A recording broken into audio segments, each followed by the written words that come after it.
여러분, 혹시 이런 생각해 본 적 있으세요? 요즘 너도 나도 말하는 그 패시브 인컴, 엔잡러, 파이어족. 이런 개념들이 사실은 수백 년 전, 그러니까 중세 시대에도 존재했다면요? 오늘날 우리는 더 많은 돈을 벌기 위해, 가족을 더 잘 부양하기 위해 부업을 찾고 추가 수입원을 고민하죠. 그런데 이게 21세기 대한민국 MZ세대만의 고민이 아니었다는 겁니다. 역사는 반복된다는 말이 있잖아요. 돈 버는 방식의 근본적인 욕망도 마찬가지였던 거죠. 우리가 중세시대라고 하면 보통 뭔가 미개하고 투박하고 단순한 사람들을 떠올리기 쉽습니다. 하지만 그건 정말 큰 오산이에요. 사실 평범한 농노부터 최상위 귀족까지 당시 사람들은 대부분 여러 기술을 가진 멀티플레이어였습니다. 왜냐? 인생이 너무나도 불확실했으니까요. 언제 전쟁이 터질지, 역병이 돌지, 흉년이 들지 아무도 몰랐거든요. 생존을 위해선 뭐라도 더 할 줄 알아야 했던 겁니다. 그래서 그 시대에도 놀라울 정도로 다양한 추가 수입 전략들이 있었습니다. 오늘 영상에서는 바로 그 중세시대 사람들의 엔잡과 파이프라인에 대해 파헤쳐 보려고 합니다. 여러분의 경제적 지혜에 역사적 깊이를 더하고 싶다면 지금 바로 구독 버튼을 눌러주세요. 이건 단순한 클릭이 아니라 시대를 초월하는 부의 지혜에 대한 여러분의 투자가 될 겁니다. 자, 이야기를 간단하게 만들기 위해 사람들을 세 가지 계층으로 나눠서 살펴보겠습니다. 바로 평민, 중산층, 그리고 귀족 엘리트입니다. 이들이 각자 어떻게 돈을 더 벌었는지 지금부터 시간여행을 떠나보시죠. 첫 번째, 사회계층의 가장 밑바닥, 바로 평민들입니다. 우리가 흔히 농노, 소장농이라고 부르는 당시 사회의 압도적 다수를 차지했던 사람들이죠. 솔직히 말해서 그들의 삶은 고달팠습니다. 때로는 정말 잔혹할 정도로요. 하지만 오늘날의 우리와 비교했을 때 의외로 그들에게 더 많았던 것이 하나 있습니다. 바로 여가 시간, 즉 자유 시간이었습니다. 오해하시면 안 됩니다. 해변에 누워서 칵테일 마시는 그런 휴가가 아니에요.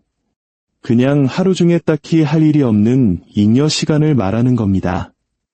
즐거운 시간은 아니었지만 어쨌든 오늘날 평균적인 직장인들보다 손에 쥔 시간 자체는 훨씬 많았다는 거죠. 영국의 유명 경제지 이코노미스트의 한 기사에 따르면 14세기 유럽에서는 농민들이 1년에 일하는 날이 고작 150일 정도였다고 합니다. 1년의 절반 이상이 비는 거예요. 믿어지시나요? 우린 주 52시간 꽉 채워 일해도 시간이 없다고 아우성인데 말이죠. 그들은 이 남는 시간을 그냥 흘려보내지 않았습니다. 농사 외에 다른 기술을 연마했죠.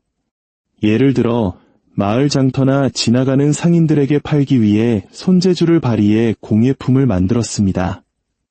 바구니를 엮거나 간단한 목공예품을 만드는 식으로요. 이게 바로 중세시대의 스마트 스토어였던 셈입니다. 날씨가 좋아서 풍년이 들면 단순히 먹고 살 식량 작물만 심는데 그치지 않았습니다. 인도 중세시대의 농민들은 목화, 인디고, 사탕수수 같은 작물을 심었는데 이 사람들은 정말 똑똑했어요. 이런 작물들은 훨씬 더 높은 가격을 받을 수 있었거든요. 재밌는 사실은 이런 작물들은 반드시 현금으로 거래되었다는 겁니다. 그래서 우리가 오늘날 황금작물이라고 부르는 용어가 여기서 유래됐죠. 이렇게 번 돈으로 그들은 지주에게 세금을 내고도 꽤 괜찮은 생활을 유지할 수 있었습니다. 흙수저라고 해서 아무런 기회가 없었던 건 아니라는 거죠. 자, 그런데 평민들의 다음 수입원은 좀 충격적일 수 있습니다. 바로 노예제도입니다. 네, 맞습니다. 그 시대에는 평범한 자유민도 노예를 소유할 수 있었습니다. 중세시장에서 노예 한 명의 평균 가격이 32카트 후반대였다고 해요. 레딧의 한 유저가 계산한 바에 따르면 1두카트가 오늘날 가치로 약 138달러 정도라고 하니 38두카트면 대략 5,245달러, 우리 돈으로 약 700만 원 정도 됩니다. 분명 큰 돈이지만 자유민에게 아예 불가능한 금액은 아니었어요.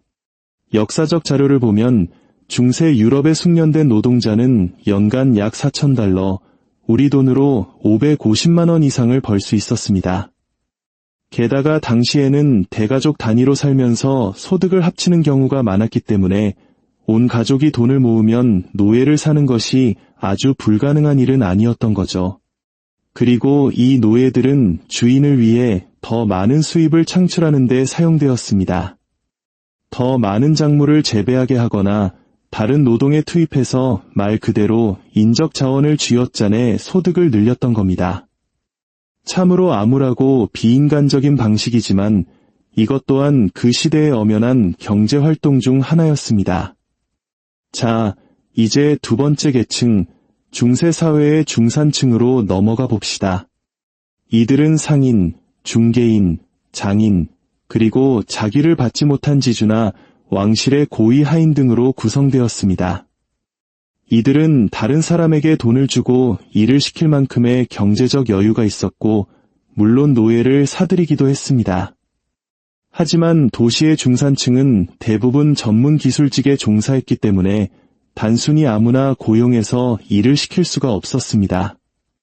수년간의 숙련이 필요한 일이었으니까요. 그래서 그들이 찾아낸 해결책이 바로 도제, 즉 견습생을 들이는 것이었습니다. 이 방식은 양쪽 모두에게 꽤 괜찮은 딜이었어요.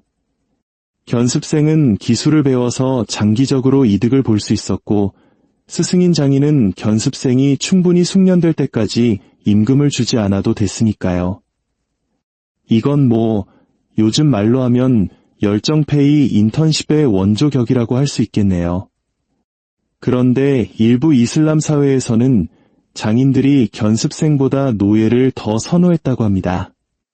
왜냐하면 시간과 돈, 노력을 들여 기술을 가르쳐 놓으면 견습생은 더 좋은 기회를 찾아 떠나버릴 수 있지만 노예는 그럴 수 없었기 때문이죠.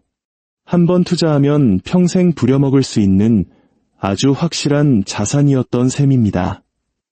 물론 이슬람 사회의 노예는 재산이 아닌 인간 자산으로 간주되어 재산을 소유하거나 부당한 대우를 받으면 법적 조치를 취할 수도 있었습니다. 그래서 일부 노예가 거대한 이슬람 제국을 통치하는 자리까지 오르기도 했죠. 하지만 근본적으로 자유가 없다는 점은 변하지 않았습니다. 어쨌든 핵심은 이들 중산층 전문가들이 견습생이나 노예를 활용해 자신의 생산성을 극대화했고 이를 통해 더 많은 돈을 벌었다는 겁니다. 완벽한 패시브 인컴은 아니지만 확실한 추가 수입원이었죠. 중산층에게는 또 다른 기회가 있었습니다. 바로 무역 벤처입니다. 부를 늘리고 싶어하는 중산층에게는 최고의 기회였죠. 여러 사람이 돈을 모아 상인들의 무역 원정에 자금을 대는 방식이었어요. 오늘날의 크라우드 펀딩이나 벤처 캐피털과 아주 유사합니다. 투자자들은 자본을 대고 상인들이 무사히 돌아오면 이익의 약 75%를 가져갔습니다. 위험이 컸지만 성공만 하면 그야말로 대박이었죠. 투자자들이 수익의 사자 몫을 차지하는 건 예나 지금이나 똑같네요. 물론 좀 더 안전한 방법도 있었습니다. 시골 생산자들에게서 물건을 사서 도시 시장에 파는 것이죠. 여기서 한 단계 더 리스크를 줄인 방법은 생산자에게 그냥 고정된 금액만 받고 판매로 발생하는 모든 이익은 생산자가 가져가게 하는 방식이었습니다. 이건 초기 자본이 별로 없는 사람들에게 아주 효과적인 방법이었죠. 중산층의 다음 추가 수입 아이디어는 사실상 부패에 가깝습니다. 만약 시간적 여유가 있다면 이들은 공공 서비스에 자원했습니다. 예를 들어 지역 영주가 세금을 걷고 싶어 한다고 칩시다. 그러면 이들은 영주를 위한 세금 징수관을 자처하는 겁니다. 그리고는 법적으로 정해진 것보다 훨씬 더 많은 세금을 걷어서 초과분을 영주에게 바치고 자신은 그에 대한 수수료를 챙기는 거죠.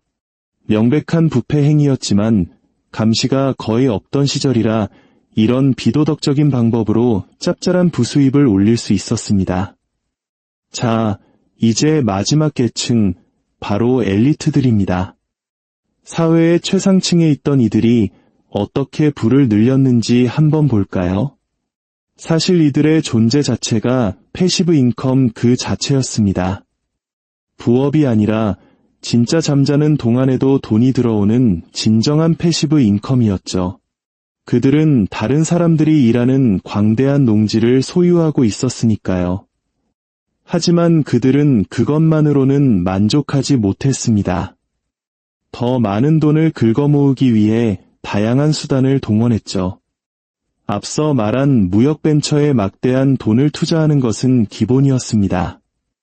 포르투갈의 항해왕 에니크 왕자는 미지의 바다를 탐험하는 대담한 무역 원정에 자금을 댄 것으로 유명한데 그의 투자는 훗날 유럽이 세계를 제패하는 길을 닦는 데 큰 도움이 되었습니다. 그는 시대를 앞서간 바다의 벤처 캐피털리스트였던 셈이죠. 하지만 대부분의 엘리트들은 그렇게 미래지향적이지 않았습니다. 대신 평민들을 어떻게 하면 더 쥐어짤 수 있을까를 고민하는데 더 많은 에너지를 쏟았죠. 그중 한 가지 방법이 바로 라이선스, 즉 허가권 장사였습니다. 평민들은 아주 사소하고 기본적인 일을 하기 위해서도 귀족에게 허가권을 사야 했습니다. 예를 들면 결혼할 권리, 마을 밖으로 이사갈 권리, 시장에 좌판을 벌일 권리, 심지어 자기 집을 보수할 권리까지도요. 모든 일상생활이 귀족들의 유료 아이템이었던 겁니다. 어떤 귀족들은 자신의 영지 곳곳에 통행세를 걷는 관문을 설치해서 지나가는 여행객이나 상인들에게 돈을 뜯어냈습니다. 만약 어떤 귀족이 돈이 급하지만 지위는 유지하고 싶다면 자신의 귀족 자기를 돈 많은 중산층에게 팔아버리기도 했습니다. 그들은 자신의 지위를 이용해 합법적으로 때로는 잔인할 정도로 평민들을 착취하며 부를 불렸습니다.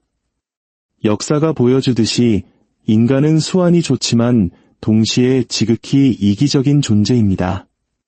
더 적게 일하고 더 많이 벌고 싶은 욕망. 이상적인 조건 하에서는 이 욕망이 발전을 이끄는 원동력이 될 수 있습니다. 하지만 현실에서는 끔찍한 잔혹 행위로 이어지기도 하죠. 그리고 이 모든 것의 시작점은 덜 일하고 더 벌고 싶다는 아주 단순한 욕망이었습니다. 놀랍게도 이 본질은 오늘날에도 거의 변하지 않았습니다. 패시브 인컴과 엔잡이라는 개념은 수백 년 전이나 지금이나 우리 곁에 너무나도 생생하게 존재하고 있으니까요.